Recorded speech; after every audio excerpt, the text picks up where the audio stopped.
Googler n'a pas son pareil pour dénicher des trains originaux. Ah bah, il a une bonne tête celui-là. C'est dingue. C'est la première fois que je mange une fondue dans un train. En Équateur, le train, c'est d'abord un spectacle. À l'ancienne, fantôme, rustique ou luxueux. Comme dirait Philippe, Le train, c'est pas mal. des trains pas comme les autres, saison inédite, tous les lundis à 20h50 sur Voyage.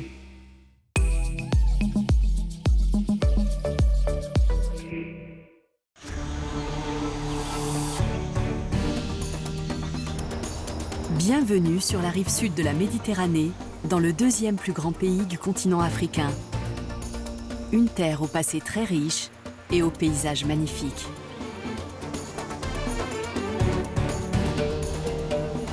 On y trouve aussi bien des montagnes que des lacs, des forêts que des vallées fertiles couvertes d'oliviers, de dattiers et d'arbres fruitiers. Au sud, il y a le plus grand désert du monde, le Sahara, où vivent les Touaregs. La population est très diverse, avec notamment des tribus berbères qui perpétuent leurs traditions ancestrales. Après plus d'un siècle de colonisation, le pays est devenu indépendant au début des années 1960.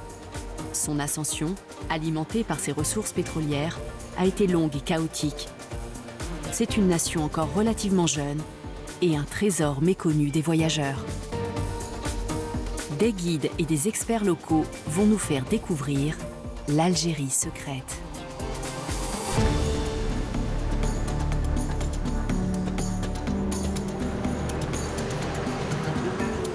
L'Algérie est au cœur du Maghreb, au bord de la Méditerranée. Elle est bordée par le Maroc à l'ouest, la Mauritanie et le Mali au sud-ouest, le Niger au sud-est et la Tunisie et la Libye à l'est. Dans cet épisode, nous allons remonter le temps et explorer son patrimoine architectural.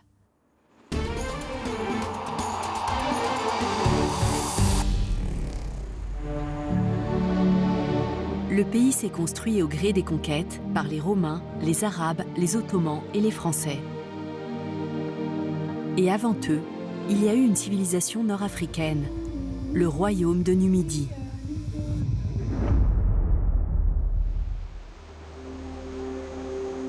Autour du mont Chénoua, les collines côtières sont verdoyantes et propices à la viticulture. Au pied de la montagne se trouve Tipaza, autrefois port phénicien, puis colonie romaine sous l'empereur Claude en 43 avant Jésus-Christ. Parmi les ruines antiques, on voit les vestiges d'amphithéâtres, de villas et d'églises.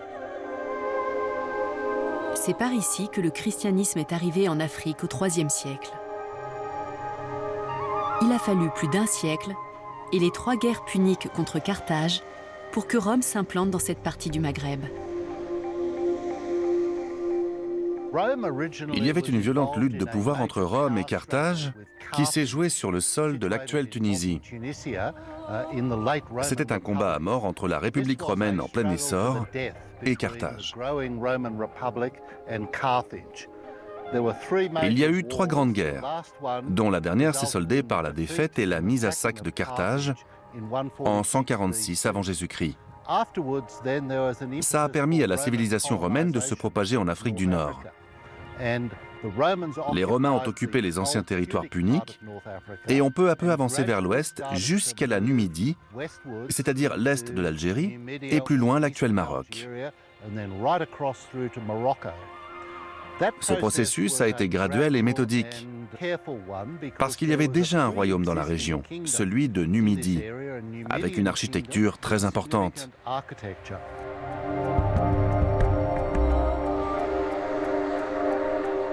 Le plus bel exemple des traces laissées par ce royaume berbère est le mausolée royal de Maurétanie.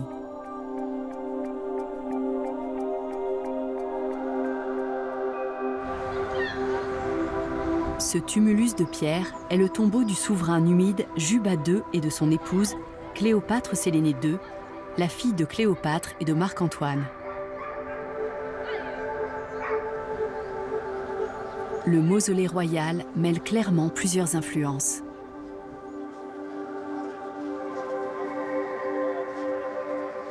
Ce qu'on voit dans l'architecture numide, et surtout dans leurs sites funéraires, c'est la fusion d'idées venues de toute la Méditerranée. Des inspirations grecques, hellénistiques, égyptiennes et locales. Il ne s'agit pas de détails copiés ici ou là, mais plutôt d'une incorporation des influences de l'architecture et de l'art, qui est typiquement nord-africaine. Dans ces tombeaux royaux, on a des éléments architecturaux qui ont été repris à d'autres régions du monde méditerranéen, mais qui ont été mélangés pour donner un style unique, propre à la Numidie et à l'Afrique du Nord.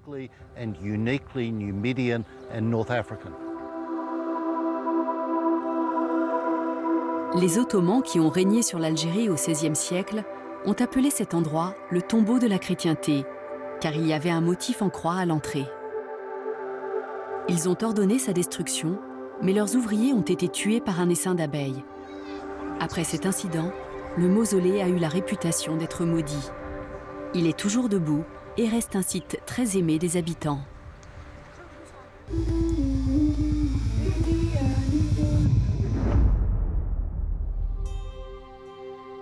Dans les plaines de Batna, au pied des sommets de l'Aurès, il y a aussi les vestiges d'une cité romaine, si bien conservée qu'on la surnomme la Pompéi d'Algérie.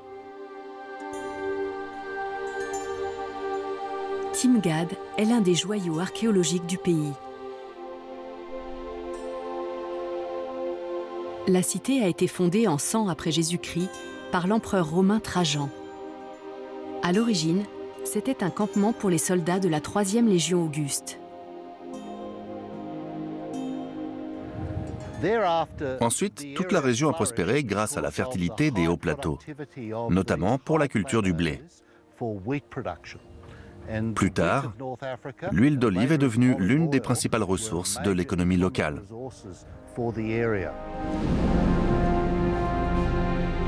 L'emplacement de Timgad est marqué par son arc de triomphe qui rend hommage à plusieurs divinités. L'archéologue Kader Ben Salah connaît le site par cœur. On a 2 inscriptions importantes donc, qui sont encore sur place in situ, où on a l'inscription dédiée à l'acte Concordia et l'autre au dieu Mars, donc au dieu de la guerre. Et c'est comme si, quelque part, on voulait dire que si vous voulez venir dans cette ville avec la paix, vous serez les bienvenus. Mais par contre, si vous venez avec des idées belliqueuses, vous aurez donc ce qui vous attendra, vous saurez ce qui vous attendra. Quand on avance sur la grande rue, on a une vue à couper le souffle de toute la cité. Illustration des préceptes romains en matière d'urbanisme.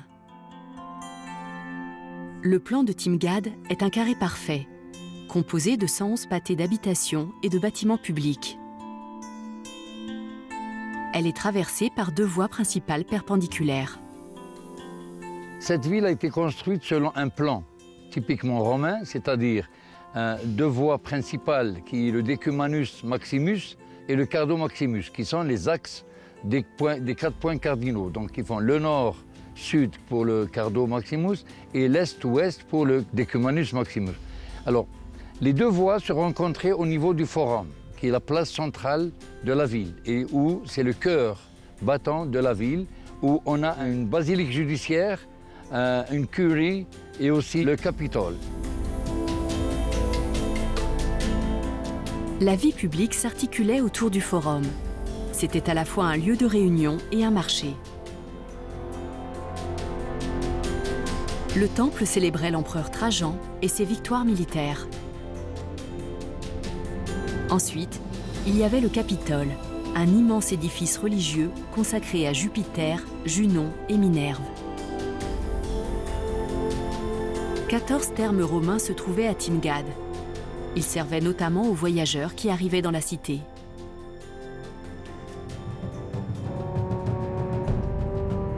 L'amphithéâtre a été construit à flanc de colline. Plus petit que ses homologues dans le reste de l'Empire romain, il pouvait toutefois accueillir 3500 spectateurs. Ce qui est intéressant à Timgad, c'est que malgré la grande beauté de cette cité, son histoire est encore très mal connue. Il y a peu de références dans les archives. On dirait que Timgad a été oubliée dans l'histoire romaine. Heureusement, elle a repris vie grâce à ces ruines magnifiques qu'on a redécouvertes. Timgad semble avoir été détruite au 5e siècle par des brigands maures. Quand les Byzantins ont conquis l'Afrique du Nord en 533, ils n'ont trouvé qu'une cité déserte en arrivant à Timgad. Le site était recouvert de sable et il a été oublié jusqu'à ce qu'il soit exhumé au début de l'occupation française de l'Algérie.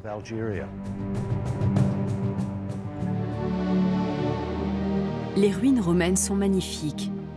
Tout près de Constantine, un autre site retient l'attention, Djémila. À l'origine, c'était une base militaire romaine. Aujourd'hui, la cité est classée au patrimoine mondial de l'UNESCO. Le clou de la visite est l'imposant arc de Caracalla. Parmi les ruines, il y a des forums, des temples, des basiliques, des arches, des rues et des habitations.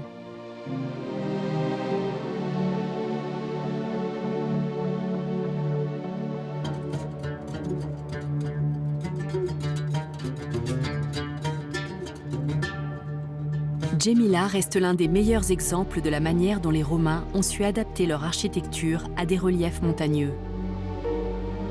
La cité est en hauteur, entourée des collines de la chaîne de l'Atlas, à une altitude de 900 mètres.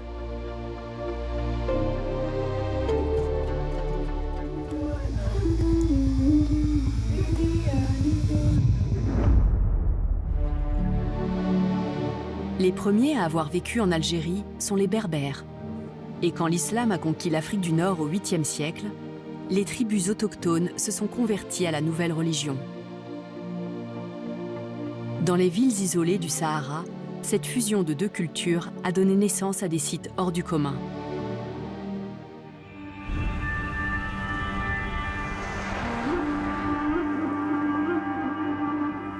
Le peuplement de la vallée du Mzab remonte au 8e siècle. Les Berbères mozabites ont commencé à se sédentariser parce que le climat était trop rigoureux pour leur mode de vie traditionnel.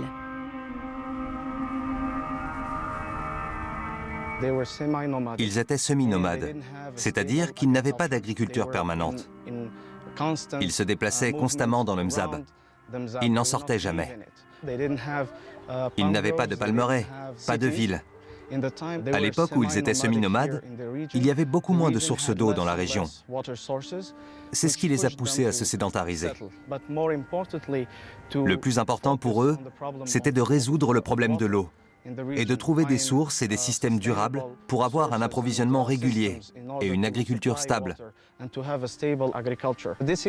C'est la genèse du peuplement du Mzab.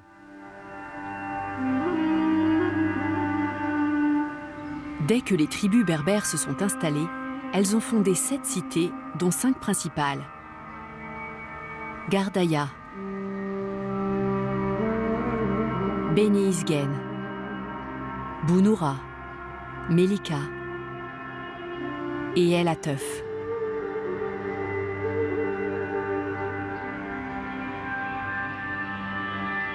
Les villes du Mzab sont des citadelles édifiées sur un promontoire et elles suivent toutes le même principe architectural. Elles sont reconnaissables à leur minaret pyramidal qui fait office de tour de guet et leur mosquée à 4 pointes. À l'origine, c'était une forteresse défensive en haut de la colline, la mosquée étant considérée comme la dernière ligne de défense. Autour de la mosquée, les habitations sont agencées en cercles concentriques. Elles se ressemblent toutes, car la société mozabite était basée sur l'égalité. La vie était fondée sur le respect de la famille. Chacune des 7 villes du Mzab est composée de 3 quartiers différents. Le Ksar est le village où les gens vivent. Ici, la priorité, c'est le quotidien de la famille. Il y a principalement des maisons. Elles sont apparues progressivement, d'abord autour de la mosquée, avant de s'étendre jusqu'à former la ville que vous voyez aujourd'hui. Habitant de Gardaïa, Kamel Ramadan est aussi guide. Vous voyez d'une maison traditionnelle qui est construite dans le fond. Ce sont tous des rochers qui touchent cette partie pour construire toute cette maison traditionnelle avec des matériaux de construction, avec des rochers paiement traditionnel dans le noyau de son ancienne ville de Gardaïa. C'est un échantillon qui existe maintenant plus de 10 siècles. Dans le Ksar, nous avons aussi le quartier des marchands. Il est situé aux portes de la ville et il est bien délimité.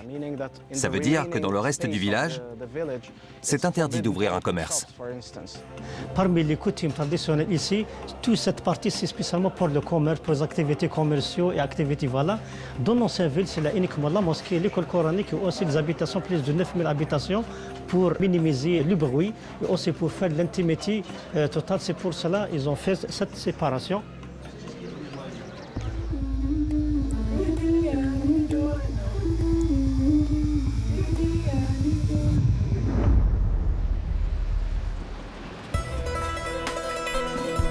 Les villes du Mzab ont un plan très précis et chaque quartier correspond à une fonction précise.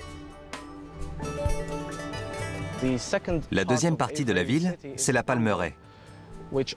Contrairement au village, qui est en haut de la colline, la palmeraie est toujours dans la vallée, tout près de l'eau.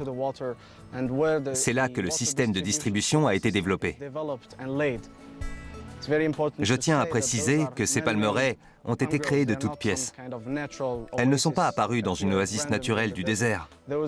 Elles sont le résultat de siècles de travail acharné et d'un équilibre trouvé entre la nature et les besoins humains. La troisième partie de la ville, c'est le cimetière. En général, il est dans la partie la plus basse. Jamais en hauteur et jamais au fond de la vallée. Il doit être à l'abri de l'eau et des inondations. Le cimetière est une partie importante de la ville, parce que c'est sa mémoire et qu'on y trouve toute l'imagerie religieuse. On différencie les tombes des hommes et des femmes. Celle d'une femme a 2 pierres au niveau des pieds et une au niveau de la tête. Pour un homme, c'est 2 au niveau de la tête et une au niveau des pieds. De nombreux Mozabites sont de confession ibadite. La religion occupe une grande place dans leur vie. La dynastie des Rostémides, qui a régné dans le nord de l'Algérie au 8e et 9e siècle, était ibadite. Quand elle a été renversée par les Fatimides, les fidèles ibadites se sont réfugiés dans le désert où ils ont bâti leur cité au 11e siècle. L'ibadisme est une branche de l'islam, distincte du chiisme et du sunnisme. L'ibadisme est très strict et chaque individu doit répondre de ses actes. Il ne suffit pas d'être musulman pour obtenir le salut. Un comportement respectueux des préceptes religieux doit accompagner la foi. Cette règle, conjuguée à un environnement très dur et une vie quotidienne difficile, a sans doute favorisé un grand sens de l'effort dans cette communauté. Chez les Mozabites, la notion de chômage n'existe pas. Les gens travaillent, même s'ils n'ont qu'un petit boulot. Surtout les jeunes. Le travail est une valeur sacrée. Les ibadites sont reconnaissables à leurs vêtements blancs. Les femmes mariées portent le haïk ou aouli, un grand tissu blanc en laine qui recouvre tout leur corps, à l'exception d'un œil. Les ibadites vivent depuis des siècles dans la culture mozabite, mais ils forment une communauté soudée à part. Les mosquées des ibadites se distinguent, comme l'a écrit un auteur, par leurs 4 doigts dressés vers le ciel. Celle de Gardaïa a été bâtie au XVe siècle. Les 4 pointes représentent 4 des piliers de l'islam, la mosquée étant le 5e. L'intérieur est une série d'espaces délimités par des arcades en pierre qui soutiennent la structure. La couleur blanche évoque la sérénité, un concept typiquement ibadite. L'imam de Gardaïa nous en dit plus. Le secret de la cohésion de la communauté, c'est la construction des habitations tout autour de la mosquée. C'est grâce à ça que nous restons tous unis. Ça renforce nos liens les uns avec les autres.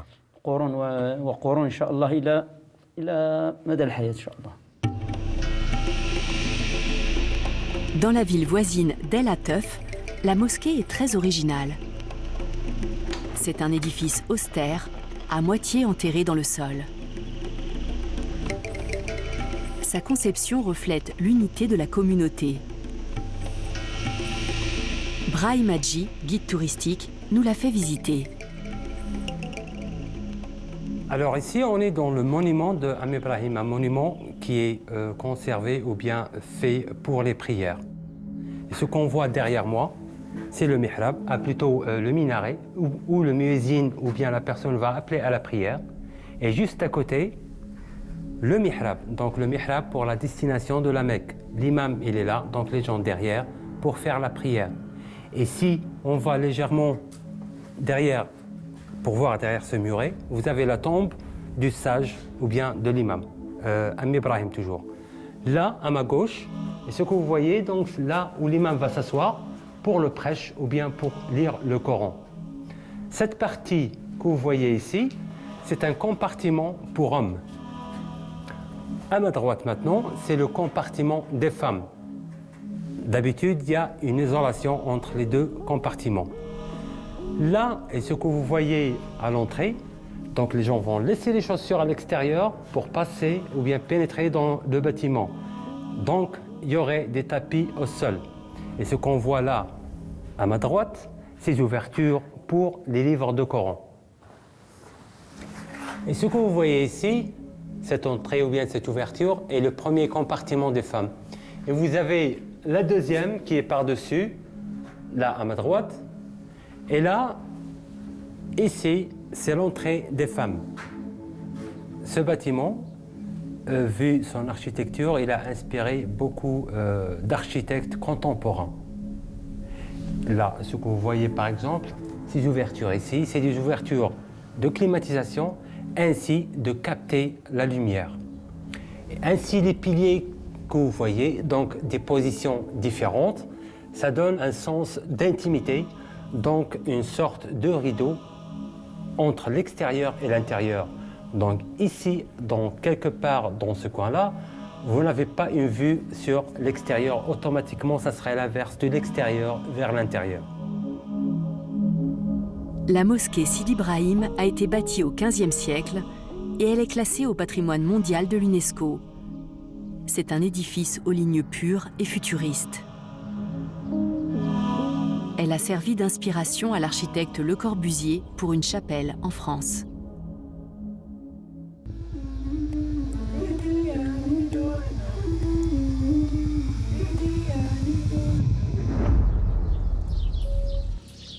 Dans le Mzab, la principale source de revenus est la production de dattes.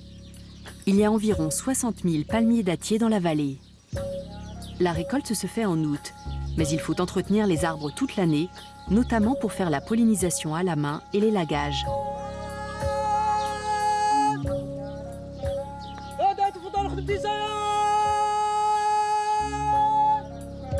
L'ouvrier chargé des opérations commence par lancer un appel pour prévenir les riverains qu'il va monter dans un arbre et qu'ils risquent de les apercevoir. Le respect de la vie privée est essentiel pour les villageois.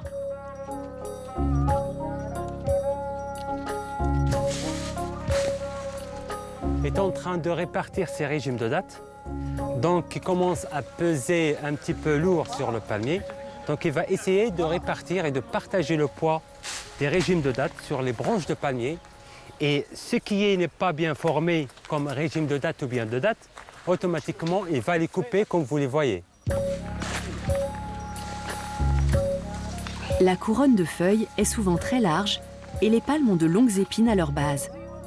Le travail de l'ouvrier agricole est long et pénible et il a souvent une centaine de palmiers à élaguer.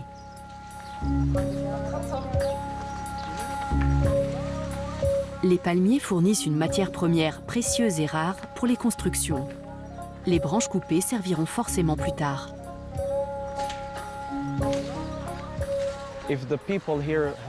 Les gens d'ici ont réussi à survivre dans un environnement très difficile, parce qu'ils n'ont pas cherché à imposer leurs lois à la nature. Au lieu de ça, ils ont compris la nature et ils vivent en respectant l'équilibre fragile entre les ressources et leurs besoins. C'est la même chose pour tout. L'eau, le bois, toutes les ressources sont gérées avec beaucoup de soin. C'est ce qui explique ce système ingénieux, très précis. Parmi ces créations du Mzab, il y a notamment le système d'irrigation. Brahim Hadji nous parle de la Fogara. Ici, on est dans le nid de l'oued de la vallée du Mzab. La crue qui va venir juste devant moi, elle est automatiquement captée à travers ces 18 ouvertures, qui sont 18, et ce système qui a été créé il y a à peu près 900 ans. Là, avec ces prises d'eau, c'est des canaux qui vont drainer l'eau vers l'oasis de Gardaïa juste derrière. Donc l'eau, elle va passer dans l'oasis ici de Gardaïa, dans différents quartiers. Et plus tard, on aura un système de répartition qui est unique, qui a été créé à peu près 900 ans avant. Un système, comme je vous l'ai dit, unique, loyal et une certaine démocratie de la société. Et l'extra de toute cette eau qui va irriguer l'oasis de Gardaïa va encore continuer au plus loin, juste à côté du village, pour aller encore à une distance très lointaine. Alors, juste à côté, on a une tour qui est juste au sommet de la colline, près de ce système de captage d'eau, qui va communiquer automatiquement avec le bâtiment qui est à côté, où on peut trouver, ou bien il y aura un groupe qui va superviser la crue en général et l'opération parfaite de ce système.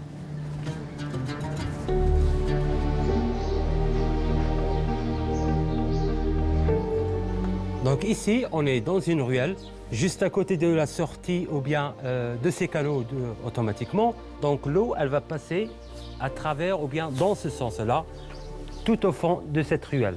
On a des prises d'eau qui sont juste en bas ou en dessous des murs. Donc la hauteur parfois du débit d'eau, elle est de 15, parfois jusqu'à 60 cm de hauteur. Et ce que vous voyez ici, comme je vous l'ai dit, c'est des prises d'eau. Donc ces prises d'eau, elles sont mesurées suivant la surface et la quantité de palmiers dans l'oasis. Et ceci avec ce moyen qui est le noyau de date.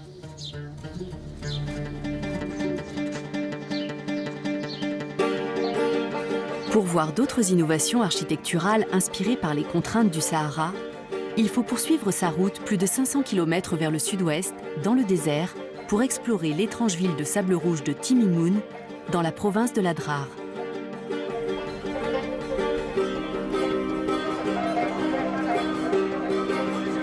C'est une ville marchande typique du Sahara, et on y vend toujours des produits locaux. Mais au XVIe siècle, on y faisait aussi le commerce d'esclaves. Timimoun était au carrefour des routes des caravanes, et on y trouvait le plus grand marché aux esclaves d'Algérie. Aujourd'hui, il reste en ville une grande communauté noire, descendante des esclaves d'autrefois.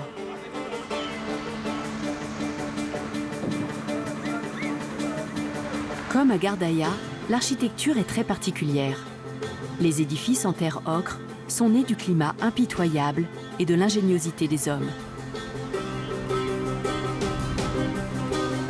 Cap Terre est le centre de préservation de la tradition du bâti en terre. Il a été fondé par le ministère de la Culture pour promouvoir ce patrimoine architectural. Il apprend les techniques ancestrales des Berbères à des étudiants venus de tout le pays.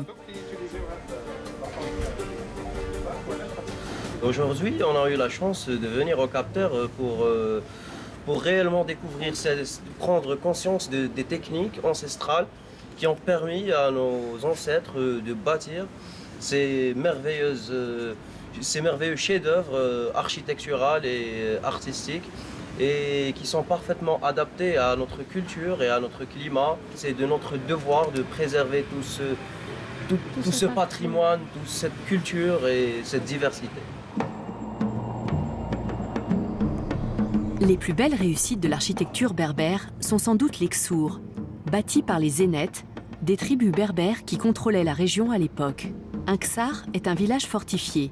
Il en reste quelques-uns encore intacts, au bord d'un lac salé appelé Sebka de Timimoun. Ils sont très prisés des touristes.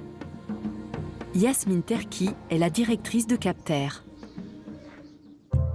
Ces architectures n'étaient pas le produit d'un architecte. Ces architectures étaient le produit de générations et de générations et de générations de bâtisseurs qui avaient tour à tour, depuis des siècles, voire même des millénaires, réfléchi à trouver des solutions pour habiter dans les lieux dans lesquels ils vivaient et qui, de génération en génération, ont transmis les solutions qu'ils avaient trouvées aux générations futures qui, elles-mêmes, ont augmenté ces solutions de leur propre expérience et que les architectures que je découvrais aujourd'hui étaient le produit de toute cette accumulation d'expériences, le produit en fait de ce qu'on appelle la tradition. Ces châteaux étaient situés à des points stratégiques sur la route des caravanes arabes. Le seigneur du Ksar offrait l'hospitalité aux voyageurs, puis exigeait qu'ils paient une redevance. Au fil du temps, le rôle du Ksar s'est étoffé. C'est devenu un lieu de vie pour la communauté et il veille toujours sur la Kasbah.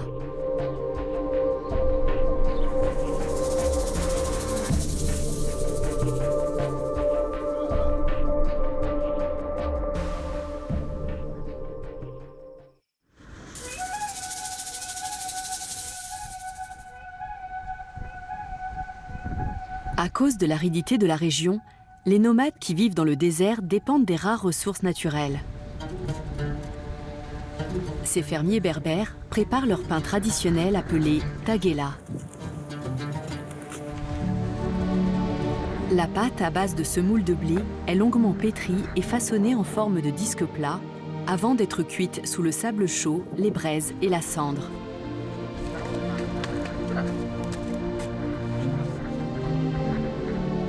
La taguela est le plat de base des Touaregs depuis plus d'un millénaire et la méthode de préparation n'a pas changé.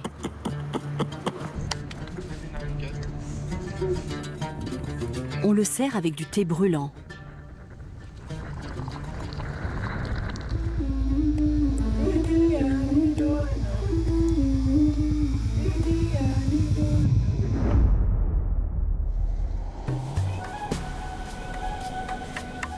Quand on explore le désert autour de Timimoun, on aperçoit parfois des dômes étranges. Ces monuments sont des koubas, les tombeaux d'hommes saints appelés marabouts. Les marabouts étaient soufis et pendant longtemps, ils ont exercé une grande autorité dans les villages.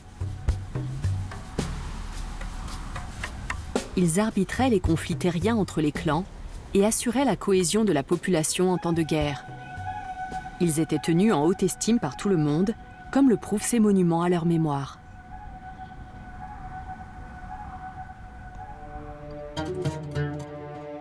À plusieurs centaines de kilomètres au nord, près de la côte, les Ayanides ont créé leur capitale à Tlemcen.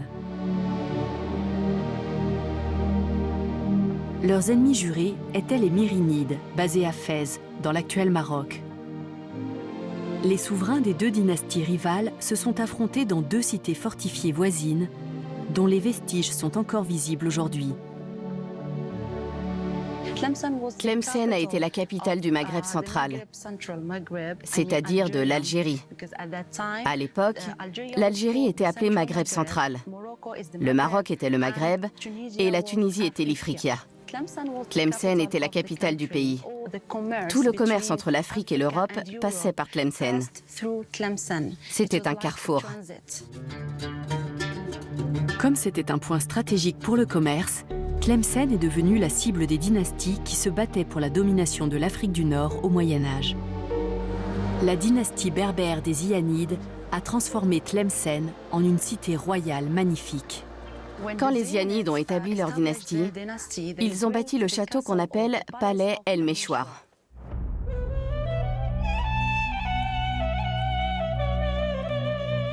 Le palais El Méchoir a été édifié en 1248. Son nom signifie « le lieu du conseil ».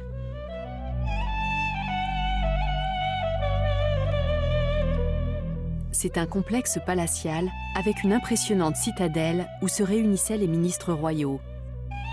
C'était la résidence du souverain ziyannide Yagmorasen Ibn Ziyan qui a transformé la citadelle en palais au début du XIVe siècle. La résidence royale est au cœur des fortifications.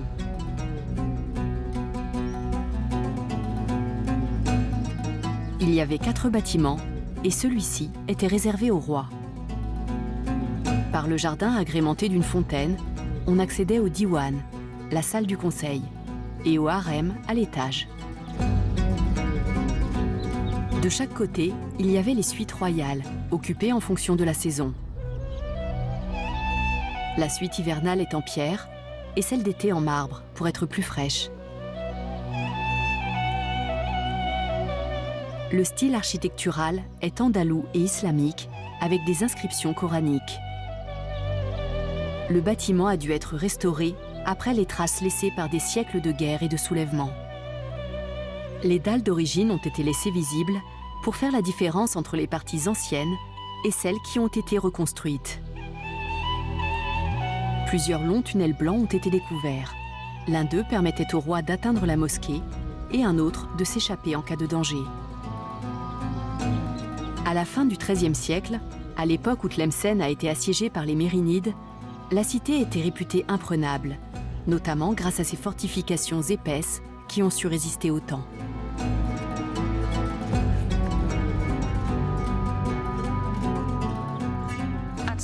En 1299, le sultan mérénide Abou Yacoub Youssouf a voulu conquérir la ville de Tlemcen. Il est venu jusqu'à la citadelle, qui était en dehors de la ville, et il a installé son camp militaire. Son objectif était de s'emparer de Tlemcen. Les vestiges du camp militaire du sultan sont désormais le site historique de la Mansoura, à quelques kilomètres à l'ouest de Tlemcen. Un minaret encore debout servait autrefois à surveiller les environs. Le minaret de la Mansoura ne ressemble pas aux autres, notamment à cause de sa hauteur.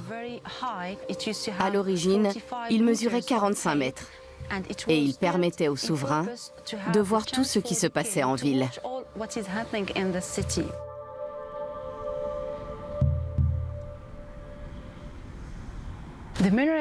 Il était richement décoré, avec de belles ornementations et des colonnes de différentes couleurs. Chaque couleur a un sens symbolique dans l'islam. Le sultan espérait remporter rapidement la victoire, mais le siège s'est éternisé et il a dû faire construire une autre citadelle. Après la construction de ces 2 bâtiments, la Mansoura est devenue une vraie ville, entourée par une grande enceinte qui comptait 88 tours.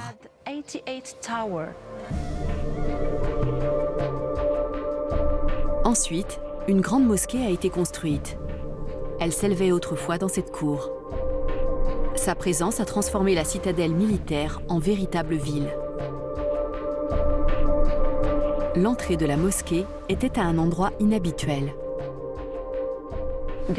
La particularité de ce minaret, c'est qu'il abrite aussi l'entrée principale de la mosquée. On doit passer par le minaret. Dans les mosquées ordinaires, le minaret et la porte d'entrée sont à des endroits différents. Alors qu'à la Mansoura, le minaret est aussi l'entrée de la mosquée. C'était une grande ville. Ils l'ont construite pour y vivre. D'ailleurs, à l'époque, il y avait 2 villes distinctes. La première est la Mansoura, entourée par cette enceinte. Et la seconde est la ville d'origine de Tlemcen, avec le palais El Meshwar et une enceinte qui va jusqu'à la ville. La citadelle a été baptisée El Mansoura, qui signifie « la victorieuse » en arabe. Mais le sultan Abou Yacoub Youssouf n'a jamais réussi à faire tomber Tlemcen malgré tous ses efforts. Il a fini par renoncer en 1307. Le siège a duré 8 ans. Pendant tout ce temps, le sultan a essayé de prendre le contrôle de la ville de Tlemcen. Mais il n'a pas réussi. Et après 8 années de tentatives, les envahisseurs sont rentrés chez eux, au Maroc.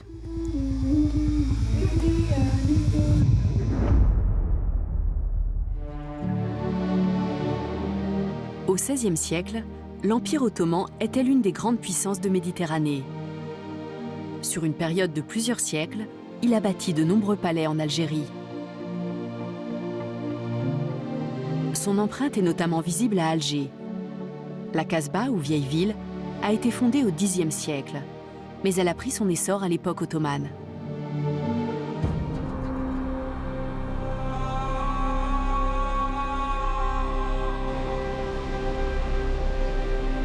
Au début du XVIe siècle, à l'arrivée des Ottomans, la ville était dominée par l'Espagne.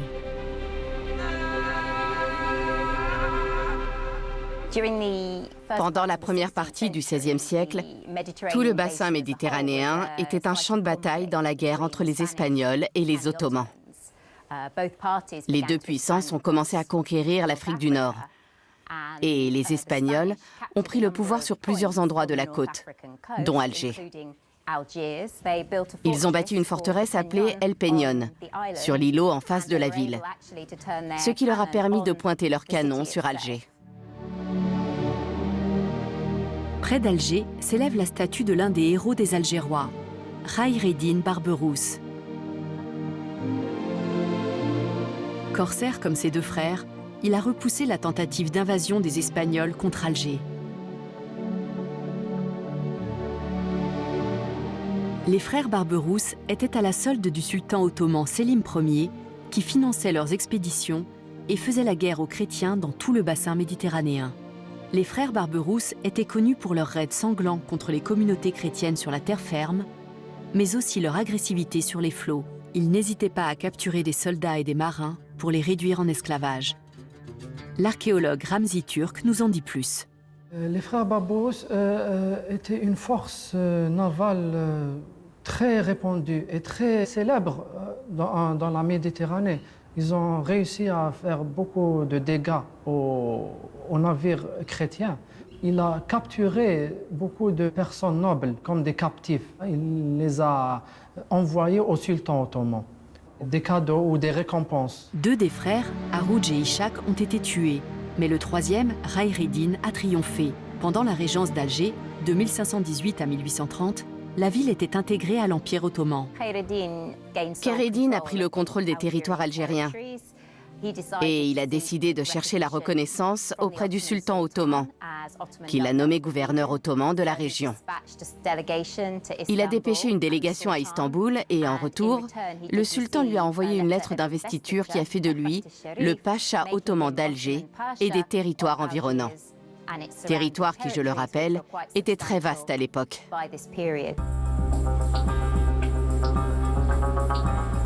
Les Ottomans ont largement façonné la Casbah telle qu'on la voit encore aujourd'hui. Elle a atteint son apogée à l'époque où Khayr ed-Din Barberousse était gouverneur d'Alger. Le site est peuplé depuis l'Antiquité, mais la ville a été fondée par les Berbères de la dynastie des Zirides au Xe siècle. Pendant la régence d'Alger, Barberousse et les bey ottomans qui lui ont succédé ont développé la vieille ville, avec notamment au XVIe siècle la construction de la citadelle. Il y a eu jusqu'à 30 000 habitants dans la Casbah pendant sa période faste, avec une centaine de mosquées, de nombreux harems, des hammams et des souks. Certains juifs tenaient des auberges qui avaient le droit de servir de l'alcool. La plupart des bâtiments bien conservés sont ottomans, comme cette mosquée du XVIIIe siècle.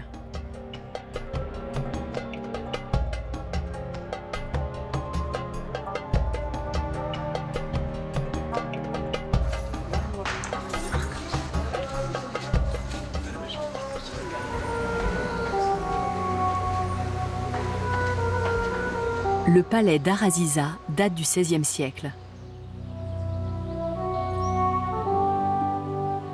C'est l'un des plus beaux de l'époque, avec des faïences et des marbres de grande beauté importés de tout l'Empire ottoman.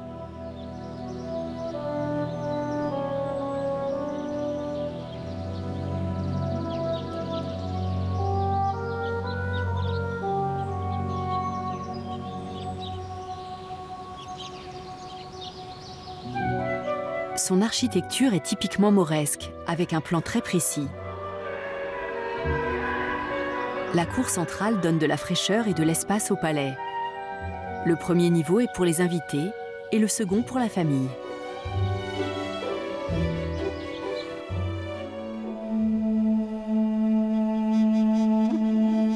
L'un des derniers palais construits par les Ottomans est le palais du Bey à Constantine.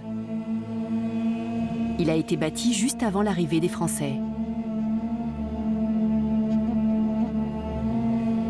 On y trouve un harem qui surplombe une série de cours intérieures entourées d'arcades couvertes de carreaux de faïence. C'est une vision du paradis dans le style islamique et ce palais est l'un des mieux restaurés d'Algérie. Rouag Maïdan, guide local, nous en parle. Pour l'architecture du palais, il y a un mélange entre le style mauresque, c'est toujours, il y a des jardins à l'intérieur. Le premier jardin, c'est le jardin des orangers et le jardin des palais. Le style mauresque, c'est toujours les jardins à l'intérieur. Comme la Rambla, Sevilla, Cordoba, c'est toujours, il y a un jardin à l'intérieur. La construction du palais a coïncidé avec le siège d'Alger par les troupes françaises. L'armée a avancé vers l'est et Ahmed Bey s'est battu pour défendre Constantine. Il a été vaincu et contraint de fuir son palais après n'y avoir vécu que 2 ans. Constantine a été prise en 1837, mais Ahmed Bey ne s'est rendu qu'en 1848, l'année où l'émir Abdelkader a dû abandonner le combat contre la France à l'ouest du pays.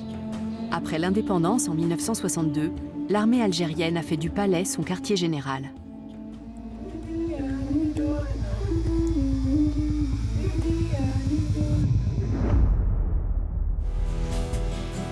En 1830, la France a lancé l'expédition d'Alger pour conquérir la ville et le pays. Au fil du temps, des centaines de milliers d'immigrés français et européens se sont installés sur place. Leurs descendants ont été surnommés les Pieds Noirs. Les Français ont imposé leur autorité politique, mais aussi architecturale.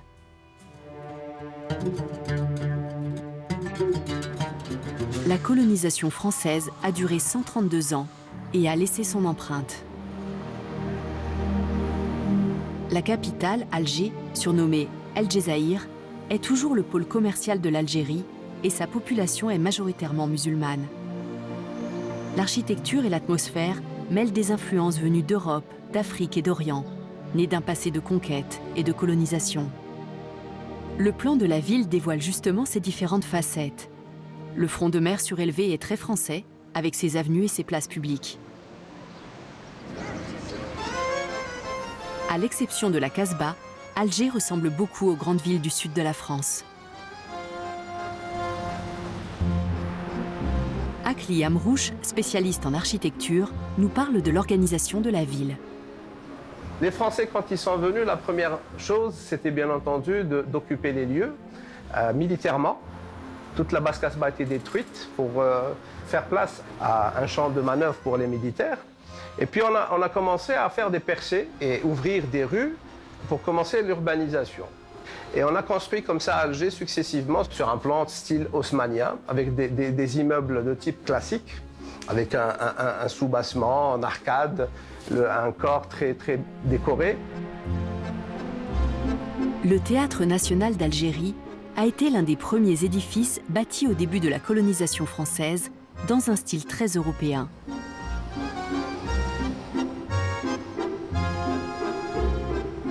Le ST Hotel recrée lui aussi une ambiance typique de cette époque, comme l'explique son propriétaire, Samir Saadi. Donc l'hôtel, c'est une architecture haussmannienne, construite dans les années 20-30. Donc il y a l'architecture française, le style haussmannien. Quand on voit l'hôtel de l'extérieur, il garde toujours une signature de l'hôtel quand il était construit la première fois. Il a gardé son ossature. Le mobilier et la décoration intérieure évoquent plutôt le Paris du 19e siècle que l'Afrique du Nord.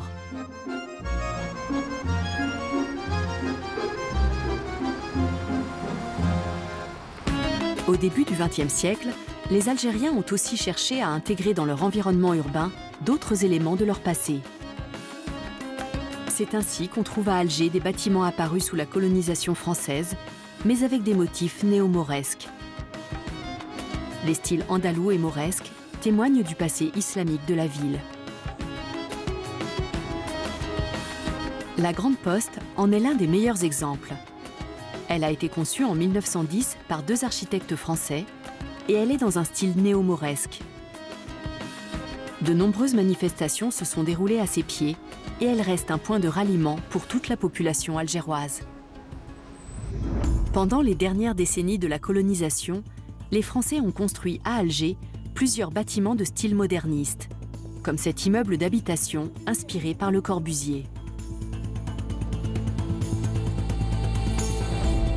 L'église du Sacré-Cœur est aussi l'œuvre de Français, même si sa silhouette s'inspire des tentes touaregs.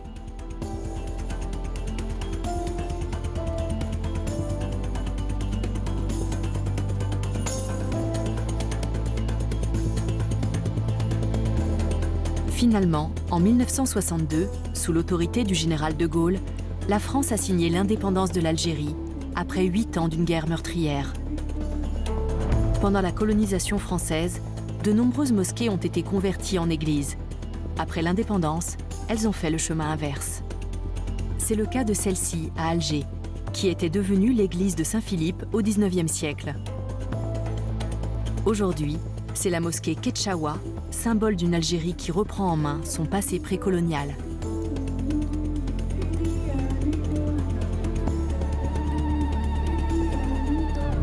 L'influence française en Algérie reste très marquée.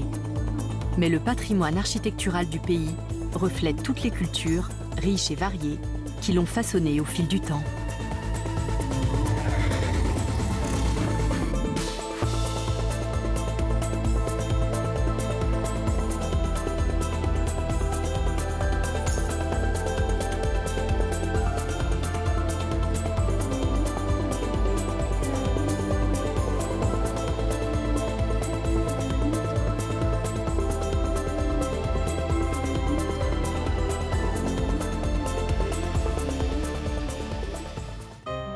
Philippe Googler n'a pas son pareil pour